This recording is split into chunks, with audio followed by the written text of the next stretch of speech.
Ndoda. Hayi indoda iyacula. Asambe awuyihlabe sivume mngani wami, ihlabe sivume.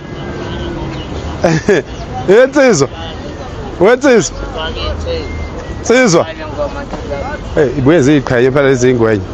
Wempimbi. Awuyihlabe phela le ngoma sizwa. Lethu uyihlabelela. Niyaphila madoda. Khomba kashe insizwa. Aha. Sibamba kulukhulu ngoba sizinsizwa savuma. Khomba kahle bafowethu. Sizoza lapha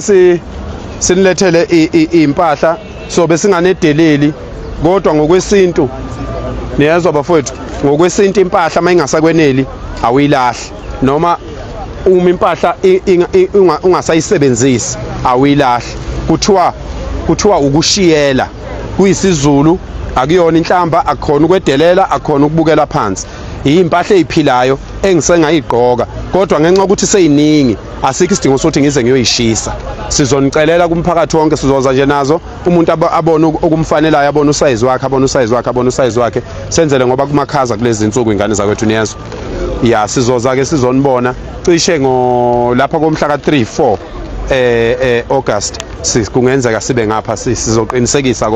kodwa siyacela ukuthi niqine madoda sicela nokunikhalela futhi ngalensizwa yakwabiyela esishile kade soyifihle eMnambithi izolo siyazi ukuthi isimo enibhekana naso zonke izinsuku lezi sokuthi nivuke kukhona owakwenu ingane yakwenu engekho phakathi kwenu niphephe niphole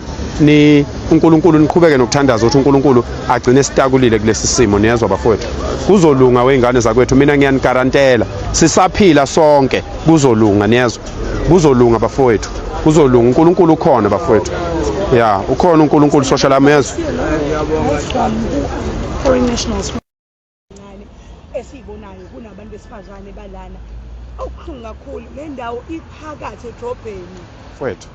okokuqala nkosazana le ndawo kubhlungu kakhulu ukubona izingane ezincane uma ngabe abantu beyibiza ngabaholi la eThekwini abantu beyibiza ngabaholi kumanje babhizi bayakhankasa bafuna ukuvotelwa ngomhla ka4 November le ndawo isibe njena isikhathi eside nisho ukuthi ngempela ucity manager ayikho into angakwazi ukuyenza ngale ndawo uma ucity manager ngempela befisa ukuthi iTheku lihlanzeke sicela besi-engage ngoba sikukhona thina esikuhlelayo nesikuzamayo esishoda ngosizo lokuthi sikwazi ukuqoqa lezi ingane ezisuke la eThekwini zihambe zohlala endaweni evalelekile la kuzoba neclinic khona kube nodokotela abayithathayo abayidetoxayo bezenzisa yonke lento ngoba asikwazi ukuyekela lento ibe kanje into ebhlungu ngendlela eyisimanga mawubuka izingane zakithi ilala kanje into ebhlungu ngendlela eyisimanga mawuzobona u13 year old weingane benje izolo sibuye emncwabeni eMnambithi kade siyofihla enye insizwa eyavela khona la yatholwa umndeni wayo ebingaziwa ukuthi kuphi so into ebhlungu ngendlela eyisimanga but uhulumeni weTheku nomhlonishwa uNdunankulu wasifundazwe uThami Ntuli sivele siseyingxoxweni naye umhlonishwa uThami Ntuli kodwa ngicabanga ukuthi ngokwesimo siphuthumayo sidinga even osomabhizinisi ukuthi besheshe bengenelele noma isakhiwo singakakhiwa lapha esifuna ukulokhuza khona masingathola ukuthi sibiye ebese kubekwa amathende kubekwa ama-toilet kubekwe amathangwe amanzi okungenani okwesikhashana kusalungiswa indaba zezimali ngoba lezi zinto izofuna izimali ezinkulu umphakathi ubusilekelela kulokho ngoba asikwazi ukuvumela phakathi edolobheni ukuthi akube kanje kusibeka kabi kubantu abangabavakashi bakulelizwe kusenza izehlulekile thina njengamadoda nazo zonke izinsizwa lezi ezithi zinawo amandla evama ukuvela ngisho nalapha ku TikTok zithi inamandla sisacela iveza amandla azo siyayinikela thina inkosi yakwamandlakazi ivumile nendawo thina siyayinikela ukuthi singakwazi ukubheka lezi ingane omunye uzothi uhulumeni kwazile ukuthi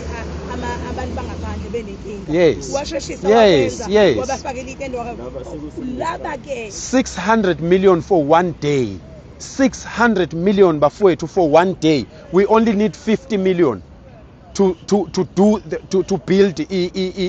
ilokhuza icamp la kuzohlala khona lezi ingane zirehabilitatwe sizisize sifundisa amakhono senze yonke lento nawo ama boot camps ana 10 years awubufakazi bokuthi njengoba nibona ibutho engiliholayo lingaka leli butho engiliholayo obaba balezingane engikhulisayo omalume balezi ingane obaba omncane omzala bazo omkhulu bazo lezi ingane abantu asebebonile ukuthi lento yokuhlanganisa insizwa iyasebenza sizovusa ubunsizwa sizovusa ubudoda sizoyenza sizovusa into dadewethu ethi umuntu wesilisa mayihlangana nawe ebusuku ekubona ukuthi uhamba wedwa ajike akupheleze laza yokubeka ekhaya maqeda ajike abuyele emuva kwaZulu kwakunjalo iyona into esifuna ukuyibuyisa ayikwazi izingane zethu amagama ezazalwa zethu amagama kanje ukuthi zingaba kanje so ke sicela ukuthi sihlangane bafowethu sicela usizo kubantu bomphakathi bengayeki abantu kusinikelela ngoba into esiyenzayo uthini iyabonakala into ebhlungu ngendlela eyisimanga kodwa ke njengoba sihlale senza insizwa nomnsizwa Development Foundation ayigcini ngokugxeka abaholi sizophuma siyohlangana no city manager sihlangane nobaba uXaba okumeya waseThekwini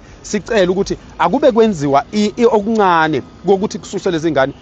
ngela thina ngamandla ethu asifune khola akusuke lezi ngane zithengele ukudla ithengele imishanguzo ithengele yonke lento kubonakala ukuthi kulungiseka kanjani kodwa akukwazi ukuthi phakathi edolobheni kungaba nje akukwazi bafowethu kufanele singakuvumi asingazejwayezi izinto ezimbi asingazejwayezi ukuphila impilo engeyona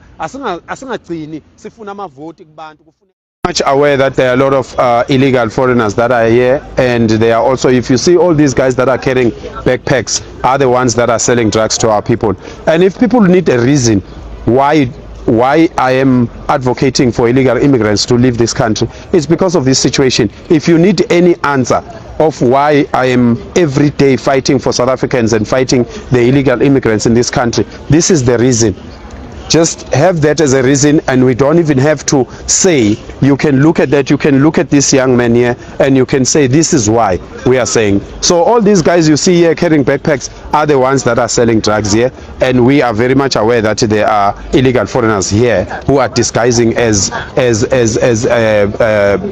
street kids and they they smear themselves with black stuff so that they will look dirty so that they can sell drugs here it's going to end before the end of this year this site here is going to be clean we will be planting flowers here this is going to be a park Insizwa Nomnsizwa Development Foundation will buy flowers and we will turn this into a park we are taking all these brothers and sisters to a camp and we are appealing to everyone and anyone that can assist in buying at least tents for now tents water tanks toilet mobile toilets and some food and everything so that we can take them away and sustain them while we are still building in that area so we are going to do that we promised that in before the 30th of June and this is what we are going to do going forward we are going to clean this with the help of the city manager the mayor of eThekwini Mr. Xaba and the business people of Durban because it doesn't look good it doesn't portray us as a city as a beautiful city of Durban to have these plastic shacks inside the town we need to be sensitive about this and we need to be leaders because I don't understand why leaders are turning a blind eye on this thing because if we can collectively put some efforts in correcting this situation it can be corrected in less than 2 months but people are not willing but right now they are out there asking for votes asking for people to vote for them for what because this is what we are supposed to show as leaders that this is our leadership this is how we lead and then people must vote for results people must stop voting for nothing they must vote for something thank you